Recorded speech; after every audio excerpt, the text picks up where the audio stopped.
What if everything you've been taught about African history is wrong? What if the continent you think of as the cradle of civilization was deliberately erased from the story of human progress? Today we uncover the shocking truth. 90,000 years ago, when most of the world was still in the Stone Age, African fishermen at Katanga in what is now the Congo were crafting polished, barbed harpoons so sophisticated they wouldn't be matched for millennia. This isn't the Africa you know. This is the Africa they didn't want you to see. While Europe was still covered in ice, Africans were mining. The Sanganeb mine in South Africa dates back 43,200 years, the oldest evidence of mining anywhere on Earth. And 25,000 years ago in Zaire, someone was doing math. The Ishango bone, marked with precise tally marks, proves Africans were calculating before the pyramids were built. But the most shocking discovery. A mummified infant in Yuan Mahogiag, Libya, dated to 7438 BC, a full 1,000 years before the Egyptians began mummifying their dead. These aren't isolated examples. They are part of a pattern of erasure. The Sudanese invented a 23-letter writing script in 300 BC. Old Jen in Mali was a thriving city by 250 BC.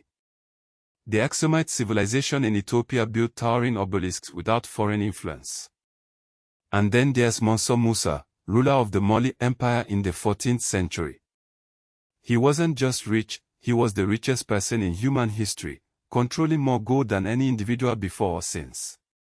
His wealth was so vast that when he traveled to Mecca, he disrupted economies across the Mediterranean.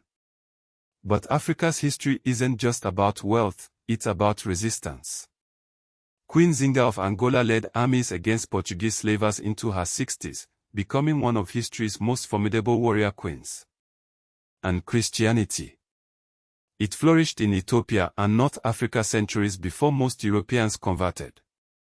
The truth is, Africa's history was deliberately hidden. Greek historians like Herodotus wrote of blameless Ethiopians beloved by the gods for their wisdom and justice. The Nok civilization in Nigeria created the world's first terracotta sculptures. Nearly 7,000 medieval burial mounds in Senegal testify to forgotten kingdoms. Even vaccination came to America through an enslaved African named Wanzimas in the 1700s. Historian Howard French reveals the uncomfortable truth: Europe's wealth, democracy, and Enlightenment ideals were built on African exploitation. The Ashanti Kingdom still exists today, a living link to Africa's golden age. From the 26,000-year-old Apollo 11 cave paintings in Namibia to UNESCO's efforts to correct the record, Africa's true history is finally being reclaimed. This isn't just about the past, it's about justice.